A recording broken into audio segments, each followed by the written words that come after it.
সবাই যেন একটা আতঙ্ক ভয়ের মধ্যে দিনাতিপাত করছে। সেই রকম মুহূর্তে জুলাইয়ে মানে মানে আল্লাহর প্রেরিত সেই আবাবিল পাখির মতো ঘর থেকে, বাড়ি থেকে, স্কুল থেকে, কলেজ থেকে বেরিয়ে আসলো এই মাসুম বাচ্চারা। তাদের খুন, তাদের রক্ত ঢেলে দেওয়ার মধ্যে দিয়ে আমরা গণতন্ত্রের পথে হেঁটে যাওয়ার একটা সুযোগ পেলাম। কিন্তু আমাদের কিন্তু এইটা মাথায় রাখতে হবে যে এই যে বাচ্চারা যে জীবন দিল, রক্ত ঢেলে দিল, তাদের পাওনা কি পরিশোধ করতে পেরেছি? যারা আন্দোলনেও থাকলেন তাদের বিরুদ্ধে চাঁদাবাজির মামলা কেন? এই সরকারই দিচ্ছেন যে সরকার আন্দোলনের ফসল। হচ্ছে তো, চাঁদাবাজি হচ্ছে, দখলবাজি হচ্ছে, আর ওই মাসুম বাচ্চা শিশুদের অভিভাবকরা এখানে বসে আছে, তারা কি পাচ্ছে, কি পেয়েছে? আমাদের অনেকে উপদেষ্টার পদ পেয়েছে, অনেকে ভালো আছেন। তাহলে কি আবার নতুন করে নতুন আঙ্গিকে শেখ হাসিনার যে অপশাসন, কুশাসন এবং চুরি, ডাকাতি, সন্ত্রাস, টাকা লুট, চাঁদাবাজি, ভর্তি বাণিজ্য, চাকরি বাণিজ্যের, সেটার কি আবার পুনরাবৃত্তি মানুষ দেখতে চায়? এই জন্য এত প্রায় ১৫০০-এর উপর এই শিশুরা, এই কিশোররা, এই তরুণরা, এই শ্রমিকরা, এই রিক্সাওয়ালারা জীবন দিল। এই উপলব্ধি তো সবার হওয়া উচিত। আজকে আমরা যেখানে যাই শুনি একটি সংগঠনের লোক তারা বসে আছে, ডিসিকে বলছে যে এটা একটা বিশেষ রাজনৈতিক দলের লোক, ওরা ডিসিগিরি করছে না, ওখানে তারা তাদের সংগঠনের কাজ করছে। আমি এমনও শুনেছি যে ইসলামী ফাউন্ডেশনের যে ডিজি, তিনি তার সেখানে কর্মকর্তা কর্মচারীদেরকে বলছেন তোমরা রোকন না হলে তোমাদের চাকরি থাকবে না। এখন সত্য কথা আজকেই আমাকে বলেছে, আমি আপনাদের সামনে আমি কোনো মিথ্যা বানিয়ে বলছি না। এই জন্য ওই বাচ্চা, এই জন্য হারাম, এই জন্য মুগ্ধ, এই জন্য আবু সাইদ শেখ হাসিনার পুলিশের বুলেটের কাছে নিজের শার্টের বোতাম খুলে দিয়ে দাঁড়িয়ে গেল গণতন্ত্রের মুক্তির জন্য। একটি একটি রাজনৈতিক চেতনার রঙে আমাদের প্রশাসন সাজবে, আবার শেখ হাসিনা যে চেতনা তৈরি করেছিলেন সেই পাতানো চেতনা, কোনো কিছু ঘটলেই উনি টাকা লুট করবেন, এর প্রতিবাদ করলে ওকে ধরো ওই মুক্তিযুদ্ধের চেতনার বিরুদ্ধে। আবার নতুন করে আবার অন্য চেতনা আমরা দেখছি ধর্মের নামে, যে রোকন না হলে দলের সে চাকরি করতে পারবে না। এখনো তো নির্বাচন হয়নি, কে ক্ষমতায় যাবে, জনগণ কাকে ভোট দিবে এটা নির্দিষ্ট হয়নি। তাহলে এই কথাগুলো কেন আসছে ভাই? এগুলো কেন আমাদের শুনতে হচ্ছে?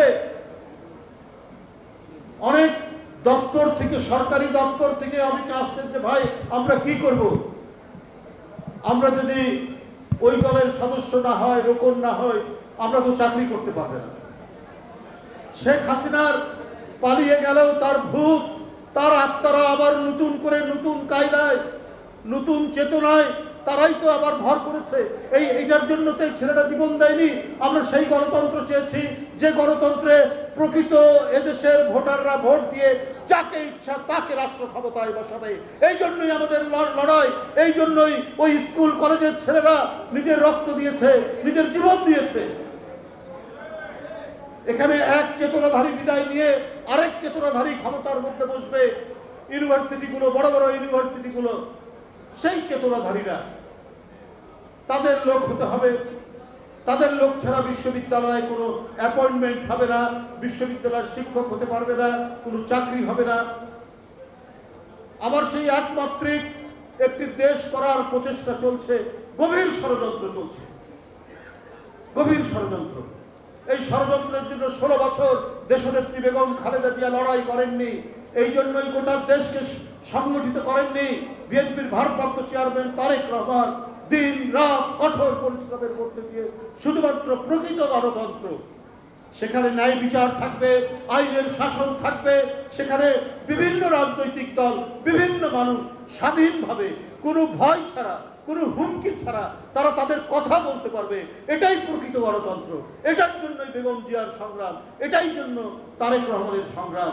সেটি বাদ দিয়ে আজকে আবার নতুন চেতনার বোরখা পরে, নতুন চেতনার আবরণ গায়ে দিয়ে তারা মাঠে নামছে। এটা অত্যন্ত দুঃখজনক বলে আমার কাছে মনে হচ্ছে।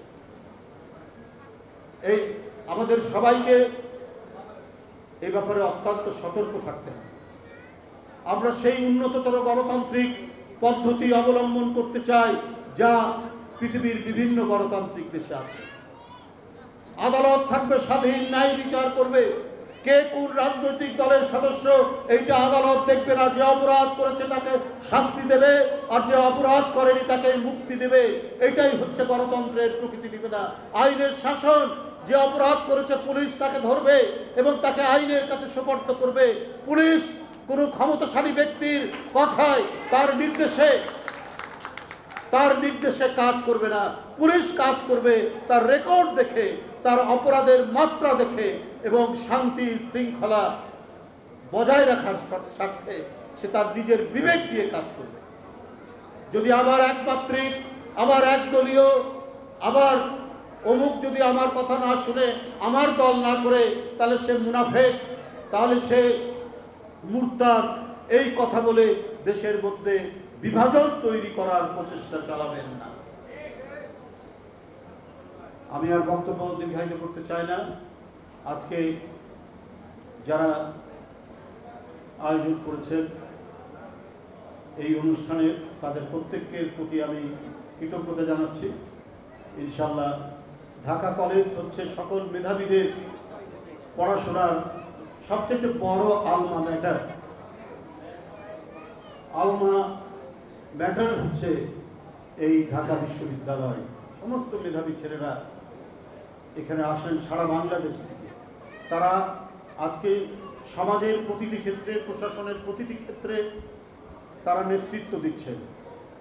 তারা ব্যুরোক্র্যাট হচ্ছেন, আমলা হচ্ছেন, তারা বড় বড় আইনজীবী হয়েছেন, তারা বিভিন্ন ক্যাডারে উচ্চপদস্থ অবস্থায় আছেন।